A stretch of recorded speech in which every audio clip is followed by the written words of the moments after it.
হরে কৃষ্ণ। আজ বাংলা 20 জ্যৈষ্ঠ 1431 ও ইংরেজি 3রা জুন 2024 সোমবার অপরা একাদশী। এই অপরা একাদশীর দিন আমি শ্রীমদ্ ভাগবতম পাঠ করছি। আজ আমি পাঠ করছি শ্রীমদ্ ভাগবতমের 2য় স্কন্দ 10ম অধ্যায়, শ্রীমদ্ ভাগবত সমস্ত প্রশ্নের উত্তরের শ্লোক 32 থেকে 35। অডিওর শুরুতে আমি আমার সকল ভক্তিমতী মা ও ভক্তবৃন্দের জন্য একটি কথা বলছি, আপনারা কৃপাপূর্বক শ্রবণ করবেন। আমার অমৃত গ্রন্থ নামে একটি ইউটিউব চ্যানেল রয়েছে, সেখানে আমি শ্রীমদ্ ভগবদ্ গীতা পাঠ করার পরিশেষে বর্তমানে শ্রী চৈতন্য চরিতামৃত পাঠ করছি।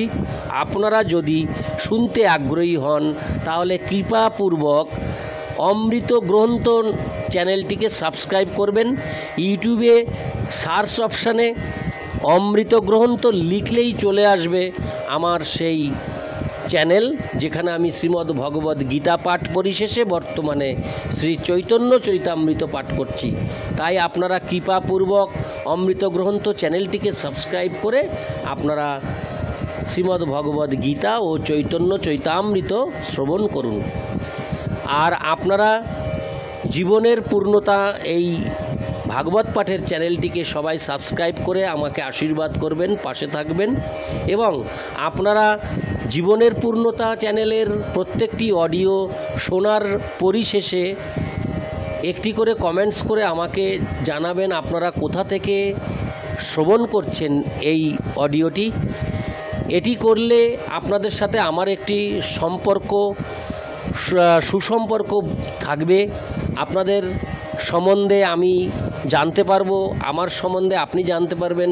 তো এই সম্পর্ক প্রতিষ্ঠা করার জন্য আমি আপনাদের কাছে এই কমেন্টসটি চেয়েছি যে আপনারা কোথা থেকে শ্রবণ করছেন জানাবেন, আমি অত্যন্ত আনন্দিত হব। নারায়ণ হে নারায়ণ ভবভয়হরণম নারায়ণ।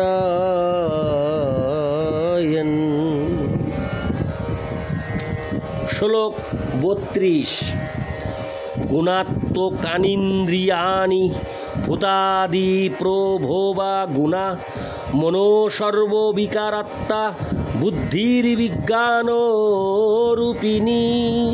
অনুবাদ: ইন্দ্রিয় সমূহ জড়া প্রকৃতির গুণের সঙ্গে যুক্ত এবং গুণসমূহ অহংকার থেকে উৎপন্ন। মন সর্বপ্রকার জড় অভিজ্ঞতার অর্থাৎ সুখ এবং দুঃখ দ্বারা প্রভাবিত হয় এবং বুদ্ধি মনের বিবেচনা করার ক্ষমতা স্বরূপ। তাৎপর্য: জড়া প্রকৃতির প্রভাবে মোহাচ্ছন্ন হয়ে জীব তার অহংকারকে তার স্বরূপ বলে মনে করে। আরও স্পষ্টভাবে বলা যায়, জীব যখন জড়দেহের বন্ধনে আবদ্ধ হয়, সে তৎক্ষণাৎ চিন্ময় আত্মারূপে তার স্বরূপ বিস্মৃত হয়ে তার জড়দেহকে তার স্বরূপ বলে মনে করে। এই অহংকার জড়া প্রকৃতির বিভিন্ন গুণের সঙ্গ করে এবং তার ফলে ইন্দ্রিয়গুলি জড়া প্রকৃতির গুণে লিপ্ত হয়। মন বিভিন্ন জড় অভিজ্ঞতা অনুভব করার যন্ত্র, কিন্তু বুদ্ধি হচ্ছে বিবেক সম্পন্ন এবং তা সব কিছুকে ভালোর জন্য পরিবর্তন করতে পারে। তাই বুদ্ধিমান ব্যক্তি যথাযথভাবে তার বুদ্ধির সদ্ব্যবহার করে মায়ার বন্ধন থেকে মুক্ত হতে পারেন। বুদ্ধিমান ব্যক্তি সংসার জীবনের জটিল পরিস্থিতি উপলব্ধি করতে পারেন এবং তার ফলে তিনি অনুসন্ধান করতে শুরু করেন তিনি কে, তিনি কেন বিভিন্ন প্রকার দুঃখ দুর্দশা ভোগ করছেন এবং এই সব দুঃখ দুর্দশার হাত থেকে তিনি কিভাবে নিস্তার পেতে পারেন। তার ফলে সৎসঙ্গের প্রভাবে উন্নত বুদ্ধিমত্তা সম্পন্ন মানুষ আত্ম উপলব্ধির শ্রেষ্ঠতর জীবনের প্রতি উন্মুখ হন। তাই উপদেশ দেওয়া হয়েছে যে বুদ্ধিমান ব্যক্তিরা যেন মুক্তিপথগামী সাধু মহাত্মাদের সঙ্গ করেন। এই প্রকার সঙ্গ প্রভাবে জড় বিষয়ের প্রতি বদ্ধ জীবাত্মার আসক্তি উপশমের উপদেশ লাভ করা যায় এবং তার ফলে বুদ্ধিমান মানুষ ধীরে ধীরে মায়া এবং অহংকারের বন্ধন থেকে মুক্ত হয়ে সচ্চিদানন্দময় জীবনে উন্নীত হতে পারেন। ইতি শ্লোক 32। শ্লোক 33। এতদ ভগবত রূপং স্থূলং তেব্বারিতং ময়া মহাদিভিশ্চাবরণৈরষ্টবীর্বহিরাবৃতম। অনুবাদ: এইভাবে পরমেশ্বর ভগবানের বহিরঙ্গা রূপ পৃথিবী আদি অষ্ট আবরণের দ্বারা আবৃত, যা আমি পূর্বে আপনার কাছে বিশ্লেষণ করেছি। তাৎপর্য: শ্রীমদ্ ভগবদ্ গীতায় 7:4 বিশ্লেষণ করা হয়েছে যে পরমেশ্বর ভগবানের বহিরঙ্গা জড়া প্রকৃতি মাটি, জল, অগ্নি, বায়ু, আকাশ, মন, বুদ্ধি এবং অহংকার এই অষ্ট আবরণ দ্বারা আবৃত। এই সব আবরণ ভগবানের বহিরঙ্গা শক্তি থেকে উদ্ভূত। এই আবরণ অনেকটা মেঘের দ্বারা সূর্যের আবৃত হওয়ার মতো। মেঘ সূর্যের সৃষ্টি, কিন্তু তা সত্ত্বেও তা চক্ষুকে আবৃত করে, যার ফলে সূর্যকে দেখা যায় না। সূর্য কখনো মেঘের দ্বারা আচ্ছাদিত হতে পারে না। মেঘ বড়জোর আকাশে কয়েকশো মাইল পর্যন্ত বিস্তৃত হতে পারে, কিন্তু সূর্য কোটি কোটি মাইল থেকেও বড়। তাই কয়েকশো মাইল দীর্ঘ আবরণ কখনো কোটি কোটি মাইলকে আচ্ছাদিত করতে পারে না। তাই পরমেশ্বর ভগবানের বিবিধ শক্তির একটি মাত্র শক্তি কখনোই ভগবানকে আচ্ছাদিত করতে পারে না। কিন্তু এই সমস্ত আবরণ জড়জগতের উপর আধিপত্য করার অভিলাষী বদ্ধ জীবদের চক্ষুকে আবৃত করার জন্য তিনি সৃষ্টি করেছেন। প্রকৃতপক্ষে বদ্ধ জীবেরা জড়জগতের মোহময়ী সৃজনী শক্তি রূপ মেঘের দ্বারা আচ্ছাদিত এবং ভগবান তাদের কাছে নিজেকে প্রকাশ না করার অধিকার রাখেন। যেহেতু তারা পরমেশ্বর ভগবানকে দর্শন করতে পারে না, তাই তারা ভগবানের অস্তিত্ব অস্বীকার করে এবং ভগবানের চিন্ময় রূপ অস্বীকার করে। অল্পবুদ্ধি সম্পন্ন মানুষেরা বিরাট রূপের আবরণ স্বীকার করে এবং তা কিভাবে হয় তার ব্যাখ্যা পরবর্তী শ্লোকে করা হয়েছে। ইতি শ্লোক 33। শ্লোক 34। হরে কৃষ্ণ। শ্লোক 34। অতঃপরং সূক্ষ্মতমোব্যক্তং নির্বিশেষণম অনাদিমধ্যনিধনং নিত্যং ব্যংনশ পরম। অনুবাদ: অতএব এর অর্থাৎ জড়জগতের অতীত এক দিব্য জগৎ রয়েছে, যা সূক্ষ্ম থেকে সূক্ষ্মতর। সেই জগতের আদি, মধ্য এবং অন্ত নেই। তাই তা বাণী অথবা চিন্তার অতীত এবং তা জড় ধারণা থেকে ভিন্ন। তাৎপর্য: পরমেশ্বর ভগবানের স্থূল বাহ্য রূপ সাময়িক বিরতির পর প্রকাশ হয়। তাই পরমেশ্বর ভগবানের এই বহিরঙ্গা রূপ তার নিত্য রূপ নয়, যা আদি, মধ্য এবং অন্তহীন। যার আদি, মধ্য এবং অন্ত রয়েছে তাকে বলা হয় জড়। এই জড় জগতের শুরু হয়েছে ভগবান থেকে এবং তাই জগতের সৃষ্টির অতীত ভগবানের যে রূপ তা সূক্ষ্মাতি সূক্ষ্ম বা সবচাইতে সূক্ষ্ম জড় ধারণারও অতীত।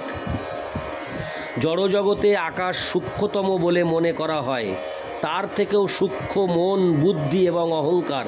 কিন্তু এই 8টি বাহ্য আবরণকে পরম সত্যের বহিরা আবরণ বলে বর্ণনা করা হয়।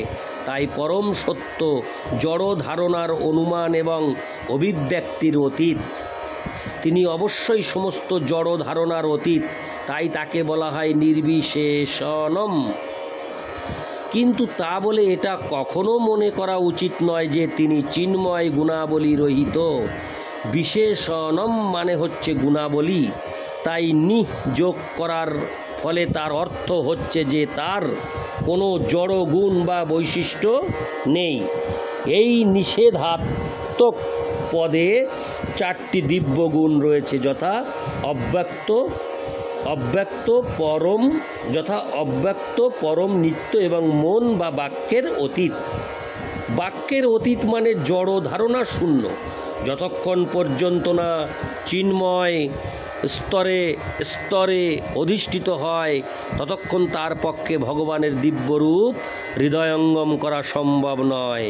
ইতি শ্লোক 34। শ্লোক 35। অমুনি ভগবদ্রূপে ময়াতে হনুবর্ণীতে উভে অপি ন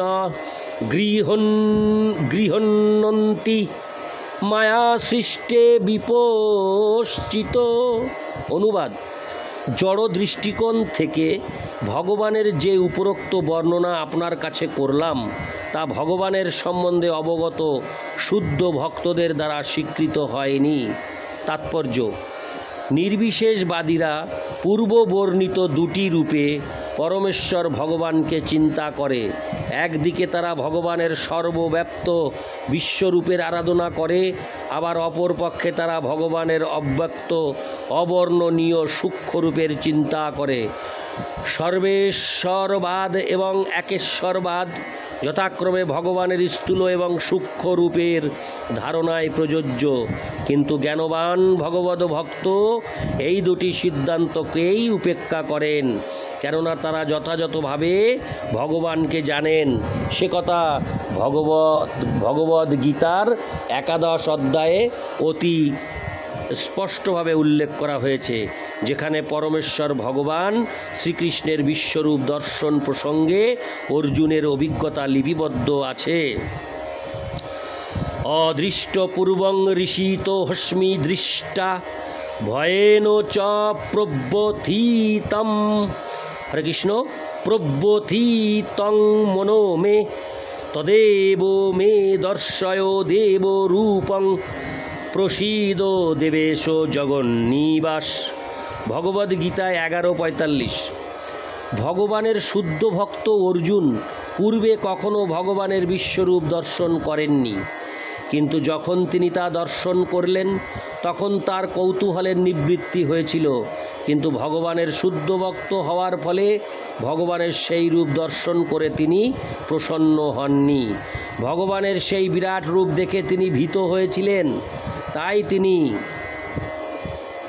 ভগবানের কাছে প্রার্থনা করেছিলেন চতুর্ভুজ নারায়ণ রূপ অথবা কৃষ্ণ রূপ ধারণ করতে, যা কেবল অর্জুনের প্রসন্নতা বিধান করতে পারত। নিঃসন্দেহে ভগবানের নিজেকে অনেক রূপে প্রকাশ করার পরম শক্তি রয়েছে, কিন্তু তার শুদ্ধ ভক্তেরা ত্রিপাদ বিভূতি নামক ভগবদ্ধামে ভগবান যে নিত্য রূপ প্রকাশ করেন তাই দর্শন করতে আগ্রহী। ত্রিপাদ বিভূতি সমন্বিত তার ধামে ভগবান চতুর্ভুজ রূপে অথবা দ্বিভুজ রূপে নিজেকে প্রকাশ করেন। জড়জগতে ভগবান যে বিশ্বরূপ প্রদর্শন করেছিলেন তার অসংখ্য হাত এবং সর্বতোভাবে অন্তহীন রূপে তিনি তার অসীম বিস্তার প্রদর্শন করেছিলেন। ভগবানের শুদ্ধ ভক্তেরা তাকে বৈকুণ্ঠের নারায়ণ অথবা কৃষ্ণরূপে আরাধনা করেন।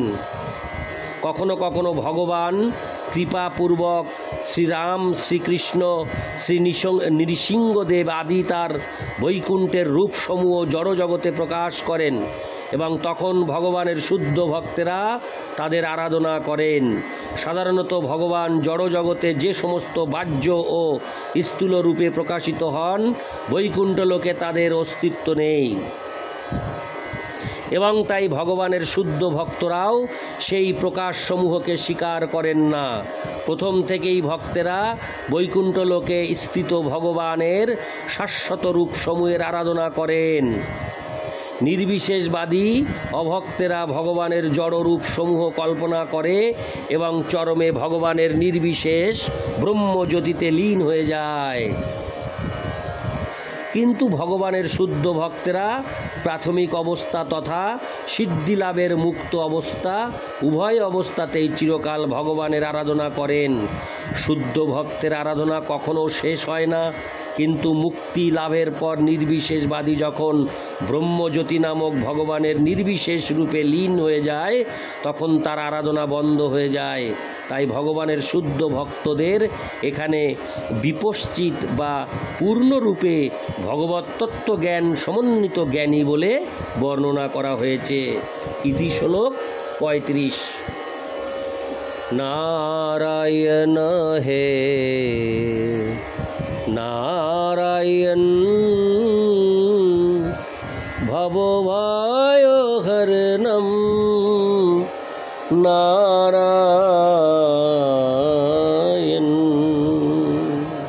হরে কৃষ্ণ।